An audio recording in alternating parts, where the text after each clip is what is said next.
Okay बेटा, तो आज हमारा जो चैप्टर है ज्योग्राफी सिक्स्थ यानी द अर्थ और हैबिटेट बुक का हमारा चैप्टर 4 है, दैट्स मैप्स। और मैप्स को समझने से पहले आपको यहाँ पर अगर आप अपनी बुक पर देखेंगे तो यहाँ पर कंपास बना हुआ है, तो इसके बारे में भी आगे चलकर बात होगी। ओके, तो let us start. Maps, map is a 2 dimensional representation of the globe or a drawing of the earth's surface or a part of it drawn on a flat surface according to a scale।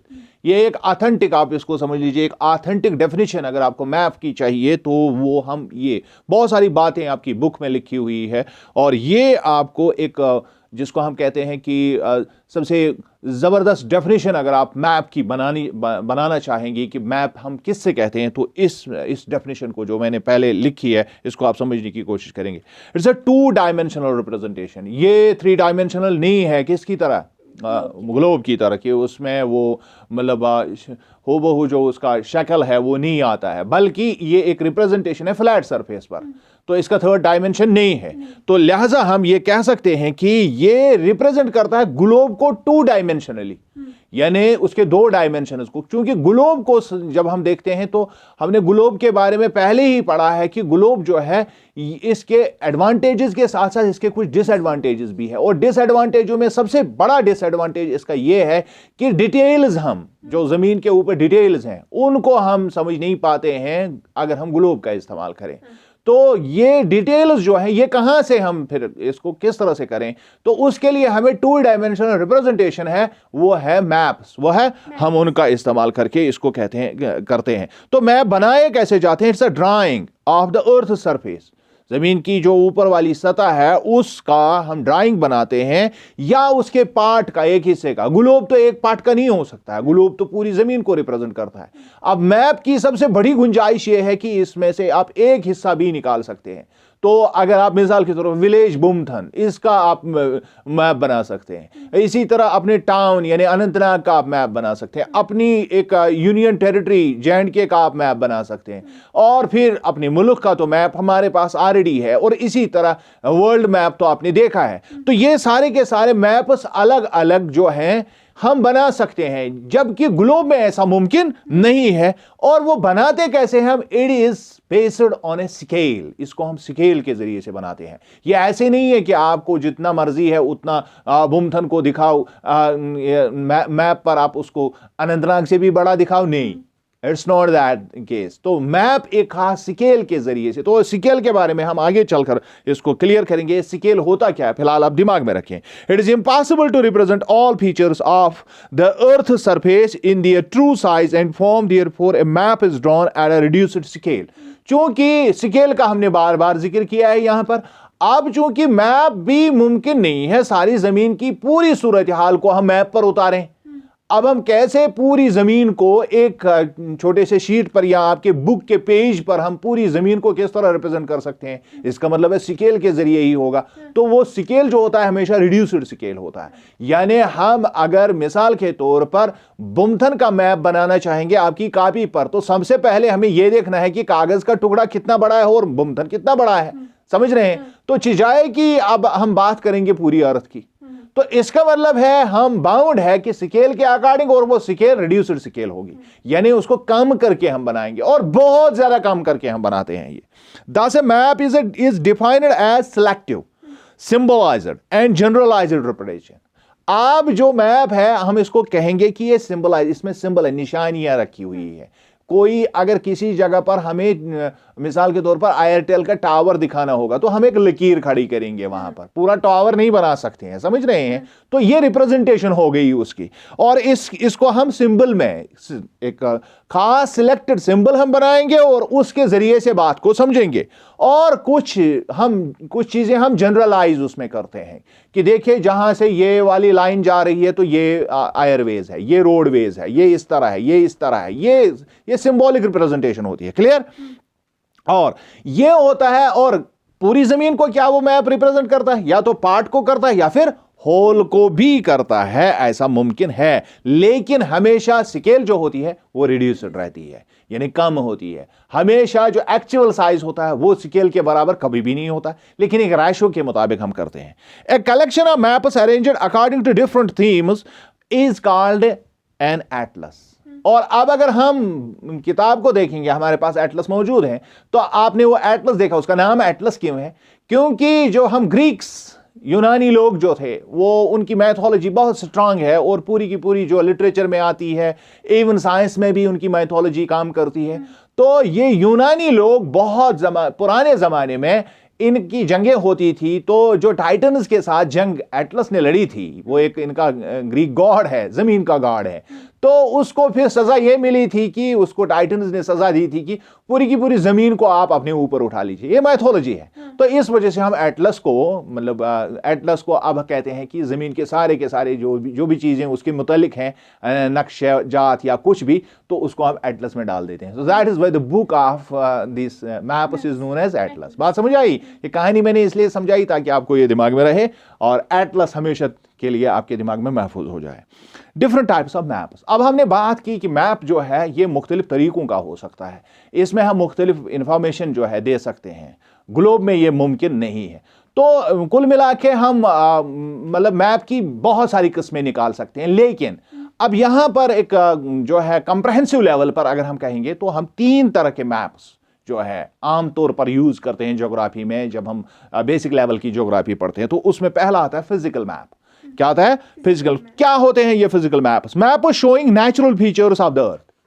जो भी जमीन के ऊपर जो कुदरती तौर पर जो चीजें पाई जाती हैं, जिसमें माउंटेन्स हैं, प्लेटूज हैं, प्लेन्स हैं, रिवर्स हैं, ओशंस हैं, ये कुदरती तौर पर जमीन पर जो चीजें पाई जाती है, फिजिकल फीचर्स भी इनको कहते हैं। इसमें पहाड़ आते हैं, इसमें सतह मुर्तफा आते हैं, इसमें मैदानी इलाके आते हैं, इसमें दरिया आते हैं, और इसके अलावा बड़े बड़े समंदर आते हैं, बहर आज़म, जिनको हम बहर आज़म कहते हैं, तो वो आते हैं। इनको these are the physical maps. इनको हम क्या कहते हैं? Physical map. Physical maps are also known as relief maps. इनका एक और नाम भी है, कभी ये ऑब्जेक्टिव में पूछा जा सकता है। इनको रिलीफ मैप्स कहते हैं, क्योंकि ये असल में रिलीफ फीचर्स को दिखाने के लिए, यानी कहां पहाड़ है, कहां वादी है, और कहां सतह मुर्तफा है, और कहां मैदान है, इसको दिखाने के लिए हम इस्तेमाल करते हैं relief maps. They are also known as physical maps. तो जनरली हम इनको फिजिकल मैप्स कहते हैं। उसके बाद आता है पॉलिटिकल मैप्स। पॉलिटिकल तो हमने सिविक्स में पहले ही टर्म पढ़ी है, सियासत से जिसका मतलब हो, मतलब यानी जब हम जो दुनिया के सियासी एतबार से जो हिस्से किए हुए हैं, मुख्तलिफ ममालिक हैं, यहाँ हम बाउंड्री लाइन्स को देखते हैं, इसमें अलग अलग इलाके आते हैं, और फिजिकल मैप में एक मुल्क के अपने डिवीजन्स भी होते हैं, मुख्तलिफ जो स्टेट्स हमने पढ़ी कि किस तरह एडमिनिस्ट्रेटिव डिवीजन्स होते हैं, तो उसमें जो बाउंड्रीज जो है उनका ज्यादा अमल दखल रहता है। Let us see map showing cities, towns and villages. समझ रहे हैं? इसमें अलग अलग शहर इस एतबार से कि कौन सा एरिया कहां पर वाक़या है, and different countries and states of the world with different boundaries, या डिफाइंड बाउंड्रीज भी आप कहते हैं, या विद दियर बाउंड्रीज आप कह सकते हैं। जो डिफाइंड बाउंड्रीज उनकी जो मानी गई, तस्लीम की गई है, तो उनकी बाउंड्रीज के एतबार से जो मैप बनाई जाती है उसको हम पॉलिटिकल मैप कहते हैं। क्लियर? आसान है। उसके बाद आता है थीमेटिक मैप्स। अब थीम से मुराद क्या है? जो भी आपका मकसद है उसके एतबार से आप नक्शा बनाएं। पहले 2 नक्शे तो बड़े इंपॉर्टेंट है। यानी अगर आप रिलीफ मैप बना रहे हैं, यानी फिजिकल मैप बना रहे हैं, तो उसमें आपको ज्योग्राफी डिस्कस करनी है। उसके बाद अगर आप पॉलिटिकल मैप बना रहे हैं तो उसमें आपको बाउंड्रीज डिस्कस करनी है, शहर दिखाने हैं, गांव दिखाने हैं, बड़े बड़े रियासतें दिखानी है, ममालिक दिखाने हैं, कॉन्टिनेंट्स दिखाने हैं। तो इस तरह से आपको वो मदद करेगा। लेकिन अब आप एक प्रॉपर थीम पर काम कर रहे हैं। मिसाल के तौर पर आपको किसी खास जगह का बताना है कि वहां की पॉपुलेशन कितनी है, वहां के रूट्स कहां से हैं, वहां की कोई और इंफॉर्मेशन आप देना चाहेंगे, किसी भी तरह की इंफॉर्मेशन, तो वहां आप एक प्रॉपर थीम चूज करते हैं। बात समझ आई? एक खास थीम के तहत आप मैप बना रहे हैं, तो that is a thematic map. बात समझ आई? क्लियर हुआ? Let us see maps that focus on specific information. Clear? यहां पर आप किसी को खास इंफॉर्मेशन देना चाहते हैं कि इस इलाके में, मान लीजिए कि मिसाल के तौर पर कहां कहां पर बहुत ज्यादा दरख्त पाए जाते हैं, तो आप एक रिप्रेजेंटेशन उनकी बनाएंगे, एक सिंबल उनकी बनाएंगे और दिखाएंगे। बात समझ रहे हैं? चाय कहां उगती है इंडिया में, इसी तरह मेटल्स कहां निकलते हैं इंडिया में। These are thematic maps. These are thematic maps.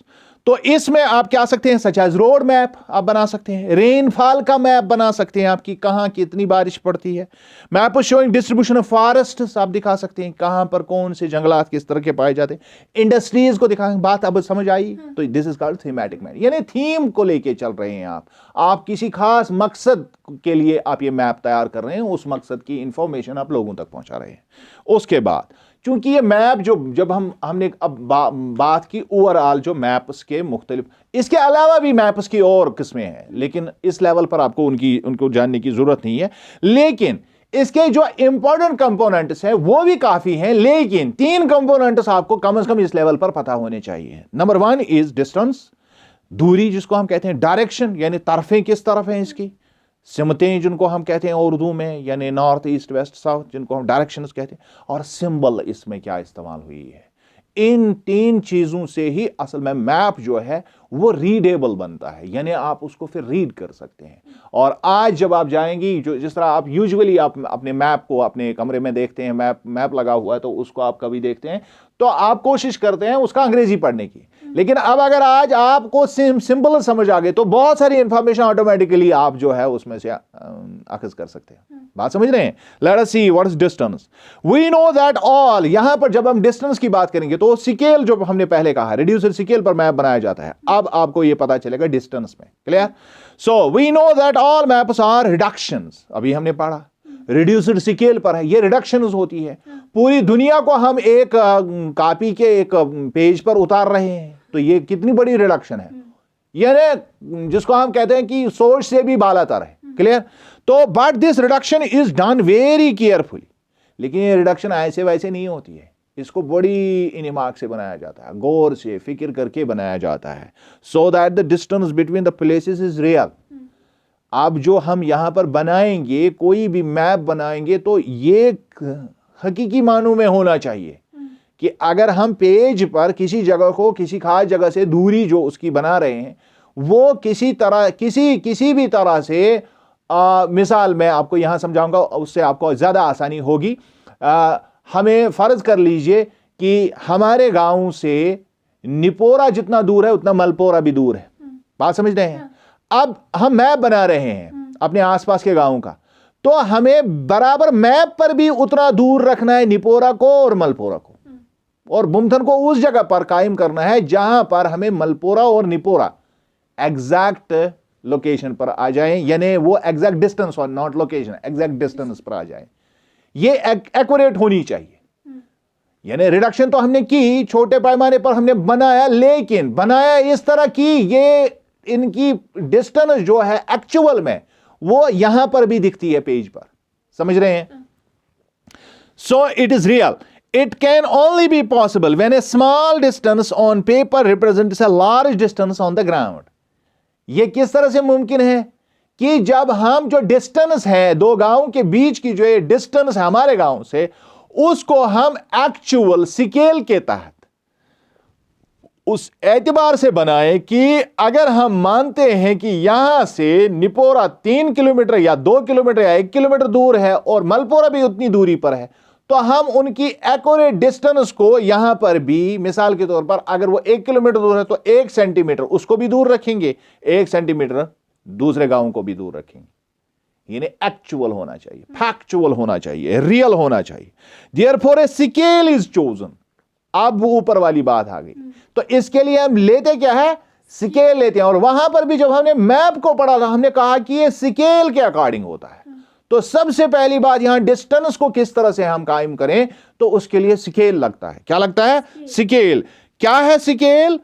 For this purpose scale is the ratio between the actual distance on the ground and the distance shown on the map. Scale ये होता है कि ये ratio बनाता है कि जो हमने मैप पर जो चीजें बनाई हैं और ग्राउंड पर उनकी रियल सिचुएशन क्या है, उसको हम रेशियो में इस्तेमाल करते हैं। मिसाल यहां पर मिसाल से समझो, 1 centimetre on the map will show the 1 kilometre on the ground. मिसाल के तौर पर हम जमीन के 1 किलोमीटर को 1 सेंटीमीटर से रिप्रेजेंट करें किस पर? पेपर पर। बात समझ आई? This is scale. This is clear हुआ? स्केल बड़ा इंपॉर्टेंट समझना है। और ये मैप्स पर मुख्तलिफ तरीकों से दी हुई होती है, कभी फिगरेटिव होती है तो कभी इसमें वो वहाँ से ही एक्चुअल स्केल दी हुई होती है, तो उसको खुद मापना पड़ता है। तो आप ये आज वहाँ देखो जहाँ स्केल वहाँ लिखा होगा नीचे स्केल, ये कंपास भी बना हुआ होगा। 2 types of maps according to the scale. अब जो स्केल हमने ले ली तो स्केल के हिसाब से 2 किस्म के मैप्स।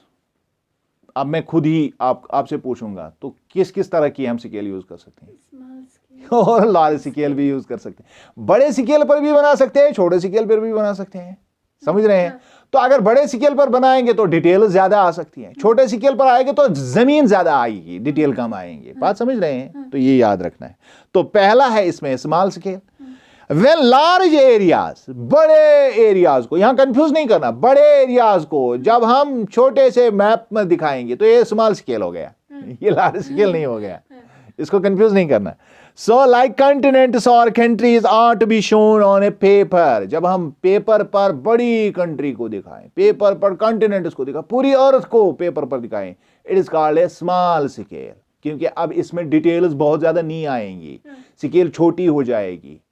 1 किलोमीटर रिप्रेजेंट करने के लिए तो हमें यहां नुक्ता मिलेगा, समझ रहे हैं? एक मिलीमीटर भी नहीं मिलेगा, समझ रहे हैं? तब यह मुमकिन है।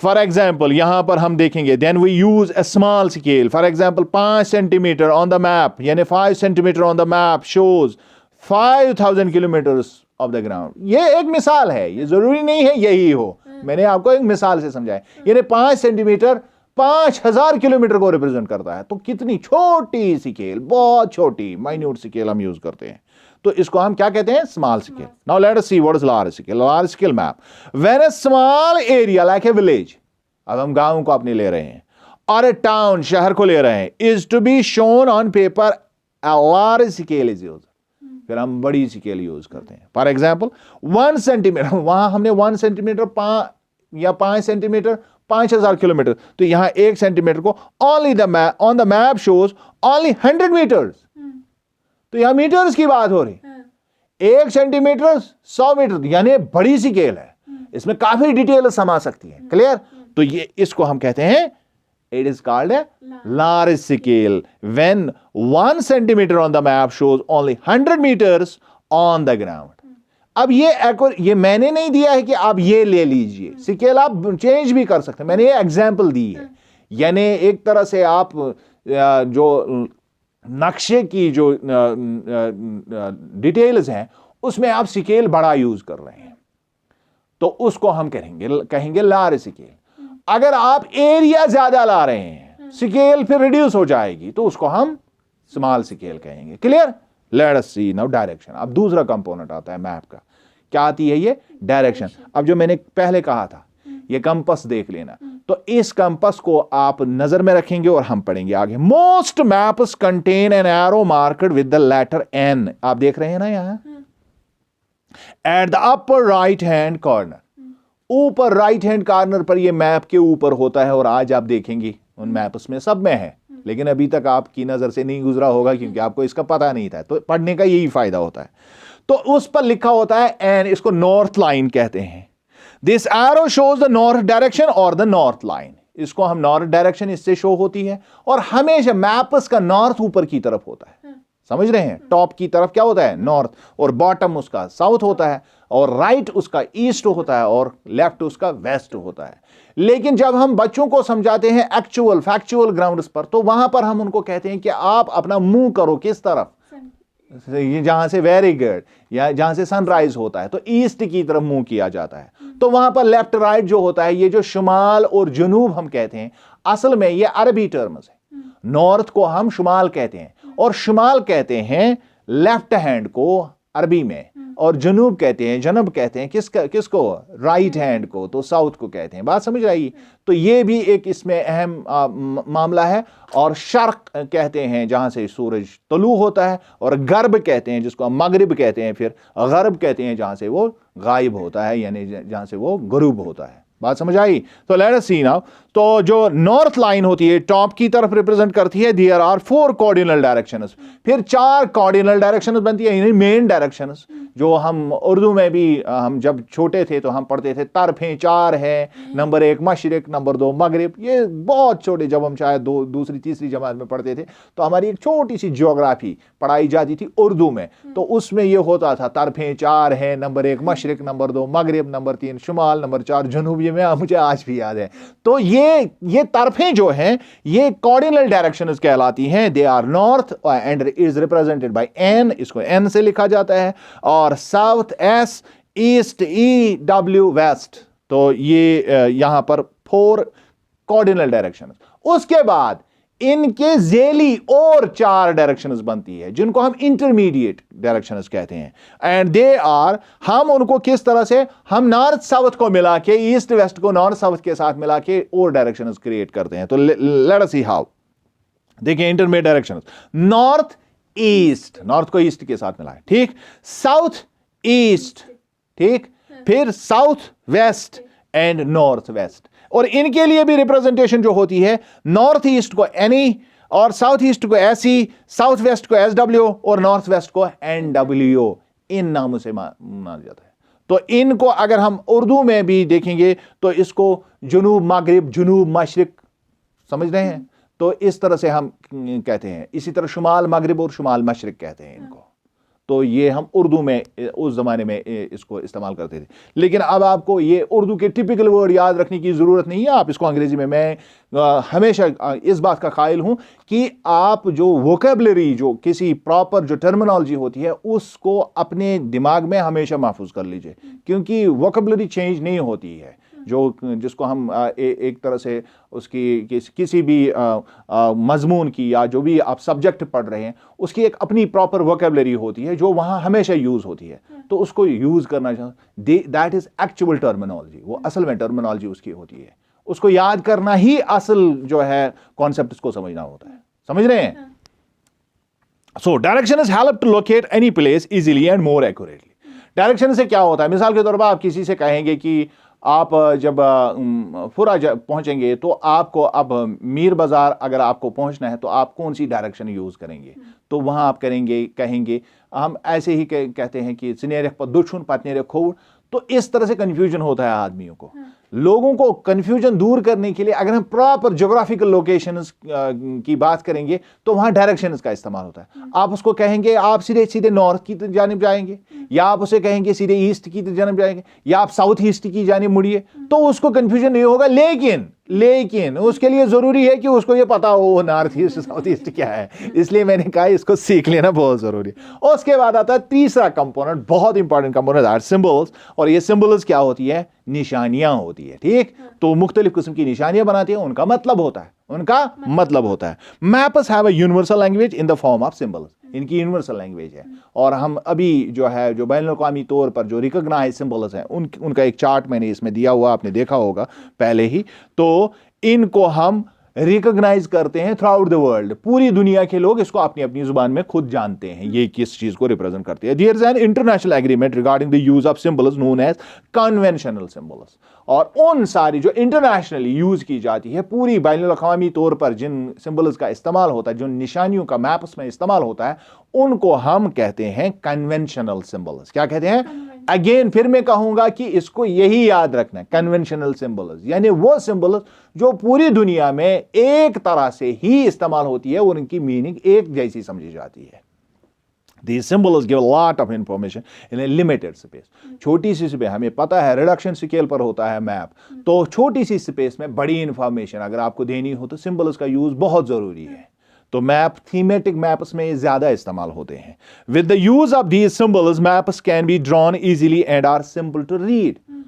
तो इस तरह से मैप्स आसानी से बनाए भी जा सकते हैं और पढ़े भी जा सकते हैं, बहुत आसानी से। अब ये कन्वेंशनल सिंबल्स है, मैं थोड़ी बहुत सिंबल्स को जो आपके लिए पढ़ूंगा कन्वेंशनल सिंबल्स में। इसमें फोर्ट को किस तरह से दिखाया गया है, तो इसी तरह इसमें चर्च को कैसे दिखाया गया है, पगोड़ा को कैसे दिखाया गया है, ग्रेवयार्ड कैसे है, आप समझ रहे हैं। तो इस तरह से अब आप राइट साइड में 2-3 पढ़ेंगे, ये मेटल रोड्स किस तरह से दिखाए जाते हैं, कार ट्रैक किस तरह दिखाए जाते हैं, पैक ट्रैक किस तरह दिखाए जाते हैं, फुटपाथ उसको कैसे दिखाया जाता है, एरोड्रोम को कैसे दिखाया जाता है। ये सारी की सारी जो शक्लें हैं ये इंटरनेशनली रिकॉग्नाइज्ड है, ये मैंने खुद से नहीं बनाई है। ये सारे के सारे अगर आप इनको याद रखेंगे, इनका यूज करेंगे, जो आपके यहाँ मैप है आपके कमरे में लगा हुआ, तो आप उसमें ये बहुत सारी इन निशानियों को देखेंगे। अब आपको पता चलेगा कि what does it represent actually. समझ रहे हैं? लेट अस गो अहेड।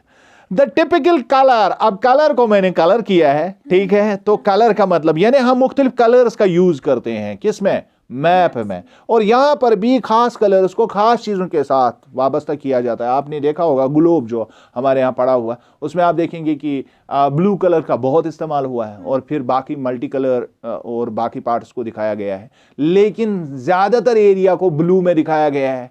तो इट रिप्रेजेंट समथिंग। तो आपने देखा होगा वो ओशंस को रिप्रेजेंट करता है। लेट अस सी टिपिकल कलर्स किस तरह इस्तेमाल होते हैं। Standard for topographical maps depicts contours in brown. अगर हम टोपोग्राफी दिखा रहे हैं यानी जिसमें रिलीफ फीचर जमीन की है कि कौन सा हिस्सा कितना ऊंचा है सतह समंदर से, तो वहां पर हम क्या करते हैं, वहां पर हम ब्राउन का इस्तेमाल करते हैं टोपोग्राफिकल कंटूर्स को डिपिक्ट करने के लिए। यानी ये हाइट को दिखाता है, कौन सा जितना जो ज्यादा ऊंचा होगा उतना ब्राउन होगा। समझ रहे हैं? समझ रहे हैं? नीचे की तरफ आएंगे, मैदानी सतह पर आएंगे तो ये ग्रीन कलर की तरफ हो जाएगा। समझ रहे हैं? तो इस तरह से हम इसकी डिपिक्शन करते हैं। Bodies of water in blue, तो ब्लू में हम वाटर बॉडीज को दिखाते हैं। बाउंड्रीज इन ब्लैक, और ब्लैक कलर जो है वो बाउंड्रीज के लिए इस्तेमाल होता है। And grids and roads in red, और रोड्स वगैरह को या ग्रिड्स को किस तरह से दिखाते हैं? रेड कलर से दिखाया जाता है। टोपोग्राफिक मैप्स में use different colours to represent area features in different colours. इसी तरह एरिया फीचर्स को भी, यानी कोई मिसाल के तौर पर ये कौन सा इलाका है, इसका एक कलर दे देंगे, फिर उसके साइड में दूसरा हिस्सा जो है उसका दूसरा कलर, फिर तीसरा हिस्सा जो है तीसरा कलर दिखाएंगे। तो इस तरह से भी आप जो फिजिकल मैप देखते हैं दुनिया की, तो वहां पर मुख्तलिफ ममालिक का कलर अलग अलग होता है। तो आपस में जो मिल रहे हैं तो उससे डिस्टिंक्शन आ जाती है कि ये इंडिया का एरिया है और ये बांग्लादेश का एरिया है, ये नेपाल और भूटान का एरिया है। मुख्तलिफ कलर से दिखता है। ये पूरे इंडिया का एक कलर होगा, पूरे बांग्लादेश का एक कलर होगा, पूरे म्यांमार का एक कलर होगा, पूरे अमेरिका का एक कलर होगा। समझ रहे हैं? तो इस तरह से वो आइडेंटिफाई हो जाते हैं आसानी से रंगों के जरिए से। उसके बाद अब मैप की तरह हम और भी चीजें बनाते हैं, लेकिन ये मैप नहीं होते हैं। और मैप को हमने देखा कि मैप होते हैं, उसमें 3 कंपोनेंट्स बहुत इंपॉर्टेंट है। कौन कौन सा कंपोनेंट? डायरेक्शन और डिस्टेंस। Very good. तो ये बहुत जरूरी है मैप के लिए। लेकिन फिर हम रफ स्केच भी बनाते हैं। ऐसे यूं ही कुछ बना दिया तो अपने आइडियाज को लेके हमने कोई चीज जो है उसका एक खाका खींचा, तो ये भी बनाते हैं। या फिर और तरीके से एक प्लान किसी सिटी का दिखा रहे हैं कि कहां से कौन सी जगह जा रही है, लेकिन वो अकॉर्डिंग टू स्केल होता है, तो ये भी मैप की तरह काम करते हैं। लेट अस सी वो कौन से होते हैं। इसमें एक आता है स्केच, एक आता है a geographical sketch is a rough drawing of the main elements that make up a landscape. किसी खास लैंडस्केप को आप ज्योग्राफिकल रिप्रेजेंटेशन उसकी बनाना चाहेंगे पेपर पर, तो आप वहां स्केल का यूज नहीं करेंगे, मापेंगे नहीं, फिर तो वो बनेगा ही नहीं कभी। तो डिटेल, छोटी छोटी डिटेल्स कहां मापेंगे आप? तो वहां आप स्केच बनाते हैं। क्या बनाते हैं? इसमें छोटा बड़ा भी हो जाता है, कोई बात नहीं है। जिस चीज को आपको नुमाया करना है उसको बड़ा बनाते हैं, जिस डिटेल को आपको जरूरत नहीं उसको आप ओमिट भी कर सकते हैं। तो ये स्केच होता है, ये खाका होता है। इसको खाका दस्ती भी कहते हैं। It gives an interpretation of an actual landscape. इस लैंडस्केप की इंटरप्रिटेशन इसको दिखानी है, तो इसमें एक्चुअल लैंडस्केप नहीं दिखाना है, इंटरप्रिटेशन दिखानी कि कहां पर फैक्ट्री है, कहां पर तालाब है, कहां पर दरख्त है। तो इसको रिप्रेजेंट करने के लिए अगर आप इलाका बड़ा भी उसमें रफ पर यूज करेंगे तो इससे कोई फर्क नहीं पड़ता है। आइडिया आ जाता है, ज्योग्राफिकल आइडिया आ जाता है उस लोकेशन का। और क्या इसमें होती क्या है चीजें? ऑन द ज्योग्राफिक रियलिटीज, मैंने ये पहले ही बताया। इसमें ज्योग्राफिक रियलिटीज को जो है उसकी डिपिक्शन होती है, उसको नुमाया किया जाता है ऑफ दैट लैंडस्केप, उस लैंडस्केप की। मिसाल के तौर पर buildings, land forms, reverse etcetera, ये दिखाए जाते हैं। Clear? So A sketch is a drawing mainly based on memory. ये आम तौर पर याददाश्त के तौर पर हम बनाते हैं कि देखिए अगर आप मीर बाजार जाएंगे तो वहां पर मेन चौक यहां पर होगा, हम ये बताएं इस तरफ से जो श्रीनगर की तरफ नेशनल हाईवे NH-44 जाएगी और इस तरफ से वो इस दूसरी जगह जम्मू की तरफ जाएगी, ये वाला रास्ता आखरन की तरफ कुलगाम की तरफ जाएगा, ये वाला रास्ता अनंतनाग की तरफ जाएगा।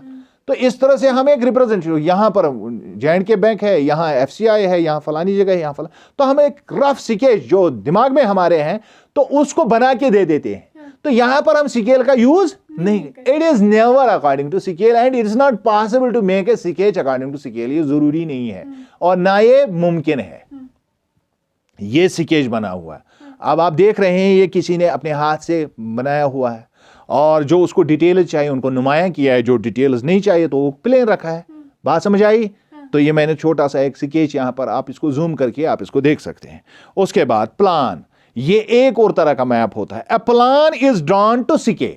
पहली बात, ये स्केच से मुख्तलिफ होता है, इसमें स्केल इस्तेमाल होती है। Represents A small area on A large scale. इसमें छोटा एरिया होता है, लार्ज स्केल पर उसकी डिटेल्स बनाई जाए। And provides the finer details, इसमें छोटी छोटी डिटेल्स भी आ जाती है, such as the length and the breadth of a certain area. इसका कितना है, इसकी लंबाई कितनी है, इसकी चौड़ाई कितनी है, वो सारी डिटेल इसमें दी हुई होती है, और that too according to scale. और यहां पर मैंने जो प्लान दिया हुआ है ये दिल्ली का है, और इसमें दिखाया गया है कि दिल्ली के जो मुख्तलिफ जो स्टेशन जा रहे हैं मेट्रोज के, वो कहां कहां पर किधर किधर जा रहे हैं। तो ये एग्जैक्ट लोकेशन है, एग्जैक्ट डिटेल्स है। तो ये दिस इज अ प्लान। क्या है ये? प्लान। अब आती है एक्सरसाइज। अब इसको जल्दी से करेंगे, अब इसमें कोई मसला नहीं है। Answer the following questions briefly. What are the three components of a map? फिर वही सवाल आ गया, distance, direction and symbols are the three components of a map. कोई मसला नहीं है इसको समझने में। Okay, what are the four cardinal directions? चार कार्डिनल डायरेक्शन। इंटरमीडिएट को नहीं पूछा है, कार्डिनल को पूछा है। North, south, east and west. इतना भी लिखोगे तो जरूरी नहीं है। बाकी मैंने आपको बताया कि तहजीब याफ्ता तरीका ये होता है, काबिल बच्चों का तरीका ये होता है कि वो टीचर के सामने अपनी बात अच्छी तरह से रखते हैं। वैसे भी आप रफली भी रख सकते हैं, कोई बात नहीं, टीचर कभी बुरा नहीं मानता है। उसको ये पता होता है कि बच्चा जो है अभी इस काबिल नहीं हुआ है कि वो अच्छा लिखे, लेकिन इंफॉर्मेशन इसके पास है तो वो पूरे मार्क्स देता है। समझ रहे हैं? तो इससे कंफ्यूज नहीं होने की कोई जरूरत नहीं है।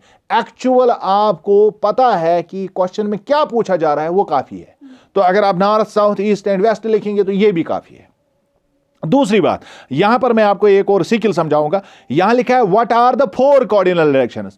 अब मैंने जो अंग्रेजी लिखा है उसमें मुझे इंफॉर्मेशन पता है, उनको नॉर्थ, साउथ, ईस्ट और वेस्ट कहा जाता है। तो मैंने लिखा नॉर्थ, साउथ, ईस्ट, वेस्ट। फिर मैंने क्वेश्चन को ही यूज किया, are the four cardinal directions.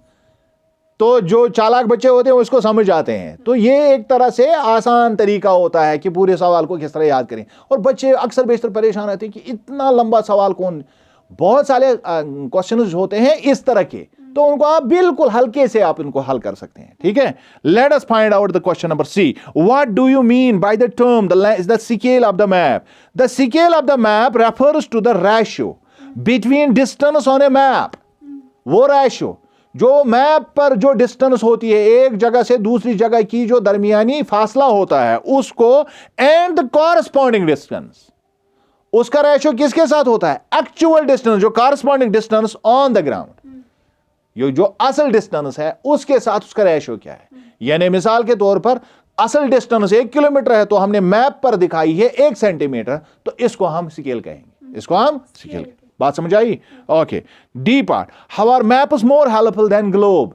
हमने पहले भी बात की इसके बारे में कि ग्लोब से ज्यादा महत्वपूर्ण है, ज्यादा इंपॉर्टेंस इनकी है। और ग्लोब तो हमने पहले चैप्टर में पढ़ा है, ग्लोब के बारे में हम पूरी और अब तो मालूमात हमें मैप की भी है, तो हम देखेंगे क्या क्या फर्क है।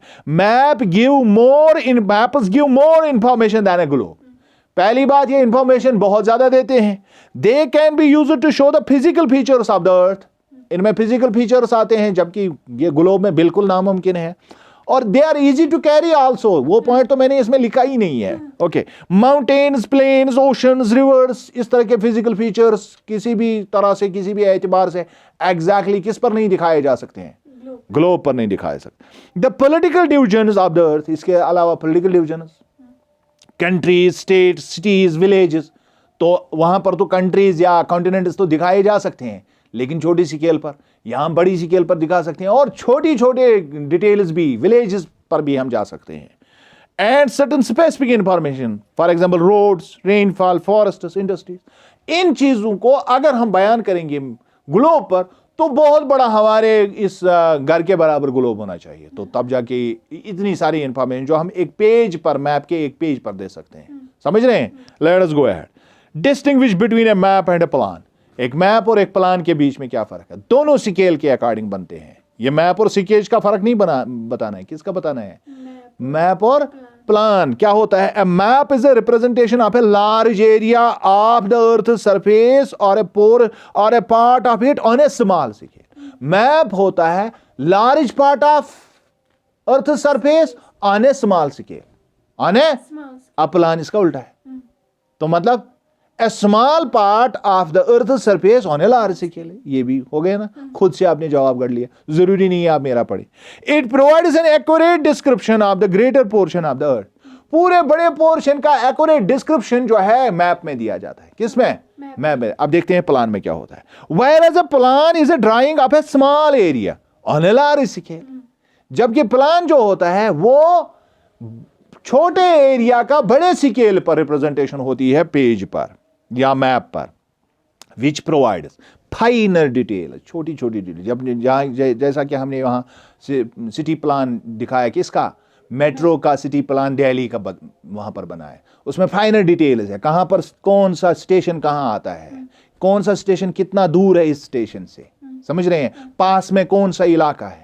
ये सारी डिटेल मैप में मुमकिन नहीं है, इंडिया के मैप में, कि हम दिल्ली को इस तरह दिखाएं। फिर तो पूरा मैप जो है दिल्ली का ही बनेगा, तो वहां पर इंडिया के और जगहों की जगह नहीं रहेगी। समझ रहे हैं? तो वहां प्लान काम आता है। बात समझ आई? So details and information about a certain small area, छोटे से एरिया को हम मुंतखब करते हैं, और उसमें जितनी भी डिटेल्स खास पर्टिकुलर थीम के तहत हमें देनी होगी, प्लान में आती है। Clear? Which map provides detailed information. Detailed information किस मैप में होता है? लार्ज स्केल मैप में होता है। किसमें?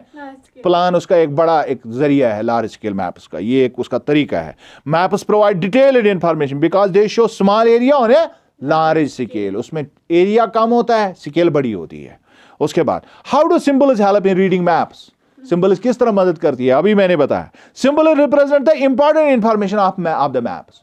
मैप में क्या इंफॉर्मेशन दे दी गई है, बनाई गई है, इसको रिप्रेजेंट करने के लिए क्या इस्तेमाल किया जाता है? सिंबल इस्तेमाल किया जाता है। Symbols represent roads, bridges, trees, railway lines etcetera. हर चीज, यानी कहां पर रोड्स हैं, कहां ब्रिजेस हैं, कहां रेलवे लाइन्स हैं, ये सिंबल्स के जरिए से दिखाया जाता है। ये निशानियां होती है उस पर। थ्रो सर्टन लेटर्स, या तो हम लेटर्स इस्तेमाल करते हैं, शेड्स या कलर्स इस्तेमाल करते हैं, पिक्चर्स इस्तेमाल करते हैं, या लाइन्स इस्तेमाल करते हैं, कन्वेंशनल सिंबल्स इस्तेमाल करते हैं। Clear? In this way symbols are a convenient means of reading a map. It's a convenient way, को आसान सा तरीका है कि हम किस तरह से मैप को रीड कर सकते हैं। ये बड़ा आसान तरीका है। Number 2 question, tick the correct answer. अब सही जवाब पर टिक लगाना है। Map showing distribution of forests are physical maps, क्योंकि ये फिजिकल फिनोमिनन दिखाते हैं। थीमेटिक मैप, पॉलिटिकल मैप नहीं है ये। ओके? अच्छा, ये थीमेटिक मैप है, मैंने गलत लिखा है। ओके, ये थीमेटिक मैप है। मैं जल्दी में इसको करता हूं, चलिए फिर करेक्शन करेंगे। The blue colour is used for showing water bodies, तो वाटर बॉडीज को रिप्रेजेंट करता है। ए कंपास इज यूज्ड, किसके लिए इस्तेमाल है? To find the main direction. तो मेन डायरेक्शन नॉर्थ ही दिखाता है, तो उसके बाद बाकी डायरेक्शन खुद ब खुद समझ आ जाती है। और उसके बाद आता है a scale is necessary for a map, ये मैप के लिए बहुत जरूरी है। तो इसमें एक वो गलती है, उसको आप ठीक करेंगे उस पर। ओके, मैं भी करेक्शन करूंगा बाद में। Thanks a lot. ये भी 40 मिनट का हो गया, एक मरतबा फिर सुनना और कंफ्यूजन दूर हो जाएगा।